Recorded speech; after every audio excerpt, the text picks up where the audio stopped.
네, 안녕하세요. 박종현 변호사입니다. 오늘 영상에서는 계속해서 지난번에 유책 배우자의 이혼 청구가 가능할지에 대한 영상에 이어서 이제 마지막 세 번째로 이제 아내분 입장에서에 대한 내용입니다. 전반적으로 나는 이혼을 원치 않고 있는 상태에서 나의 상대방 배우자가 이혼을 강요하거나 내지는 이혼 소장을 보내왔을 때 이때의 대응 방법에 대한 공통적인 점이에요. 그러니까 비단 오늘 영상이 꼭 바람핀 남편이 보냈을 때는 뭐 이렇게 해야 된다에 대한 내용은 아니고 전반적으로 이혼을 원치 않는 입장에서 이 이혼 소송 자체를 기각시키기 위해서는 어떤 점을 유의해야 되는지에 대한 내용으로 영상을 준비해 봤습니다.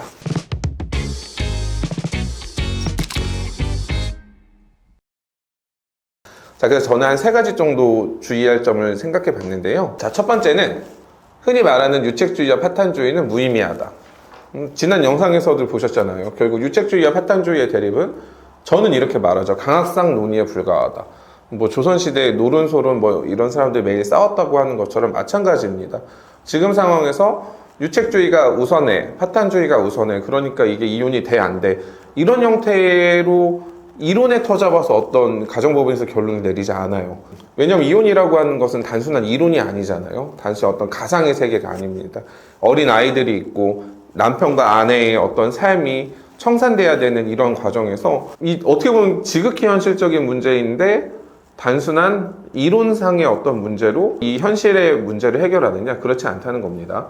그러니까 기본적으로는 뭐 유책주의를 따르든 파탄주의를 따르든 이런 거와 별개로 법원에서 판단하는 가장 중요한 요소는 이 가정을 유지하는 것이 좀 더 나을 것인지 아니면 지금까지 어떤 흐름으로 봤을 때는 이 가정은 이혼을 하고 새롭게 시작을 하는 게 맞을 것인지에 대한 이 출발점에서 시작하는 겁니다. 따라서 단순히 유책 배우자가 이혼 청구를 하면 그건 무조건 기각돼야 된다라고 하는 거는 이 소송의 실무를 전혀 반영하지 못한 주장이니까 그런 어떤 조언이나 내지는 온라인상에 퍼져 있는 지식을 100% 신뢰해서는 안 된다는 게 제 생각이에요. 그리고 그에 앞서서 내가 이혼을 기각시키는 입장으로 소송을 함으로써 나와 아이들을 지켜서 가정을 유지하는 것이 더 바람직한지 그렇지 않고 이혼을 하는 것이 맞는지에 대해서 진지하게 좀 고민을 먼저 해야 되는 그런 시점이라는 겁니다. 그리고 두 번째 좀 주의해야 되는 것은 좀 감정을 배제하자. 저는 좀 이런 얘기를 드리고 싶어요. 어떻게 보면 모순일 수밖에 없습니다.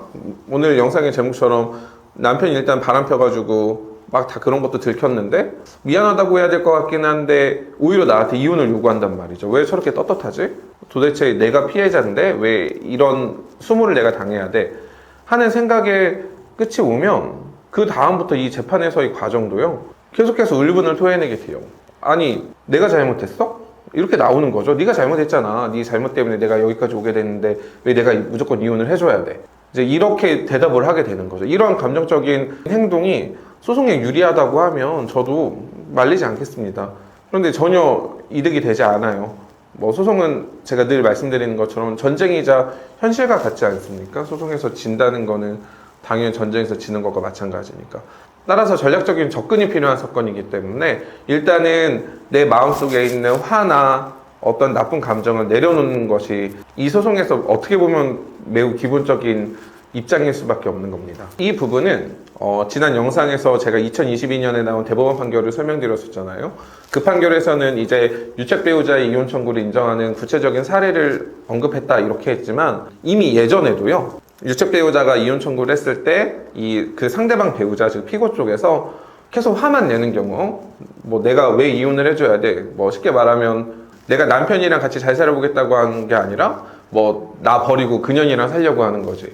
내지는 나는 네가 잘 사는 거 못 봐줘. 뭐 이런 형태로만 대응을 하시는 분들은 과거에도 이혼 청구가 예외적으로 다 인용되어 왔다는 거죠. 그러니까 이런 형태로 내가 속마음은 그럴지 모르지만 내가 지금 감정적인 이 분노가 재판부에까지 전달되는 것은 어떠한 형태의 결론이 이어지든 나한테 안 좋은 영향이 미칠 수밖에 없는 것입니다. 특히 이제 원고 쪽에서는요. 피고가 계속 노력하겠다. 이혼을 원치 않는다는 얘기를 하게 되면 부부상담이나 가사조사 절차 전에 어떤 나의 유책성, 피고가 잘못된 점에 대해서 온갖 많은 말들을 써낼 거예요. 근데 그 중에 상당 부분은 거짓말일 수도 있고요. 과장일 수도 있고 모함일 수도 있어요. 그리고 뭐 우리 부모님, 우리 가족에 관한 내용들이 있을 수 있는데 이건 지난 영상에서 말씀드렸죠. 전략이라는 거예요. 이제 그 서면들을 보고 나도 화가 난다. 그러니까 당신도 잘한 게 없지 않냐? 당신 때문에 이렇게 되지 않았냐라는 내용들을 써서 내거나 내지는 부부상담 가사조사 과정에서 그런 말들을 많이 하시면 하실수록 이혼 소송이 인용되는, 즉 남편이 원하는 결론으로 흘러갈 가능성은 매우 높은 겁니다. 그렇다 보니까 분명 내가 피해자인 것 같기는 한데 내가 계속 사과해야 되고 이 재판 과정에서 지켜줘야 된다는 것이 이제 이 피고가 되신 분들이 좀 어려움일 수밖에 없어요. 그래서 세 번째 조언은 내가 지금 현실적으로 처한 상황을 좀 냉정하게 바라보자라는 말씀을 드리고 싶어요. 그리고 이걸 좀 세분화하면 먼저 이제 재산분할 부분을 말씀드리면요. 2022년 대법원 판결에서는 명시적인 요건을 설치했었지만 내 기여도보다 조금 높은 형태의 재산분할을 받는 것은 어떤지 이런 거에 대한 고민도 전 나쁘진 않다고 생각합니다. 내지는 한 40% 정도의 재산분할밖에 못 받는 상황인데 이혼에 동의해주는 대신 그거보다 훨씬 높은 액수 내지는 아파트나 어떤 전세 보증금 같은 경우를 내가 완전히 좀 확보해가지고 아이들과 좀 안정적으로 거주할 수 있는 것들을 고민해 보실 필요가 있고 그 외에 다른 재산 형태들도 좀 마찬가지입니다. 그래서 재산분할 부분에서 조금 유리한 점을 차지하는 것은 어떨까 이거에 대한 고민도 필요하신 것 같아요. 그리고 두 번째는 이제 아이들에 대한 부분인데 사실 유책 사유에 여러 가지 것들이 있잖아요. 부정행위도 있고 가정폭력도 있고 많은 것들이 있는데 그런 와중에도 아이들 때문에 이혼을 못하겠어요 라고 하시는 분들 많습니다. 근데 반면 가정법원에서 유책 사유에 크게 신경 쓰지 않고 이혼을 시키는 요소 중에 가장 큰 부분은 아이들에 대한 관점이라고 했잖아요.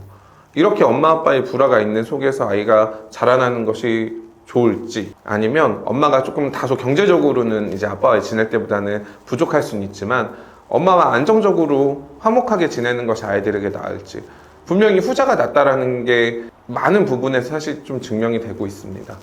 물론 사실 이거는 저도 이제 아이들을 키우다 보니까 당장 유치원 갈 때도요 엄마 아빠의 재직증명서나 이런 서류들을 내요. 그런데 이혼하신 분들은 결국에는 서류를 내지 못하니까 이게 유치원이든 학교든 어린이집이든 이런 데서 우리 아이가 이혼 가정인지 아닌지를 알 수 있겠다라는 생각이 들기 때문에 좀 조심스러울 수밖에 없습니다. 다만 아이들 때문에 무조건 이혼은 안 돼라는 생각보다는 이 상태로 계속 갔을 때 아이들이 어떨지 특히 아이들이 한 초등학생 정도 되면은 아이들이랑 한번 얘기를 나눠보시는 것도 그렇게 나쁘진 않은 것 같습니다. 그리고 마지막 세 번째는 결국 나예요. 사실 세 번째가 가장 중요해요. 내가 이런 상태로 계속 사는 게 맞을지 이 부분을 가장 중요하게 생각해야 됩니다. 부모님 세대는 희생이라는 표현이 가장 적정한 것 같은데 내가 좀 부당한 대우를 받더라도 아이들을 위해서 아이들 결혼할 때까지 아이들이 성인이 될 때까지는 일단 참고 살자 이런 부모님들이 많으셨지만 지금은 좀 많이 좀 다른 것 같죠. 그래서 저는 이혼 상담에서 사실 가장 중요하게 조언을 드리는 부분이기는 합니다.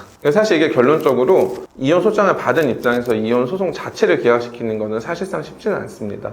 제가 소송을 하는 경우에도 여러 가지 상황들을 고려해서 어떤 형태의 전략으로 기각시킬 것인지 아니면 오히려 우리가 좀 유리한 재산분할이나 양육비 이런 것들 확보할 것인지를 좀 다르게 하는데 일단 소장을 받으신 분들은 먼저 이 대응 중에는 소장 받고 나서 남편이나 아내분한테 전화해가지고 화를 낸다거나 하시는 분들 그런 대응들 말고요. 내 상황에서 어떤 형식의 대응을 하는 것이 나한테 또 우리 아이들, 우리 가정에 유리할 것인지 조언을 좀 받아보시고 하셨으면 좋겠습니다. 본 영상과 관련해서 궁금하신 점은 댓글이나 아니면 저희 사무실 유선 상담으로 요청해 주시면 감사하겠습니다.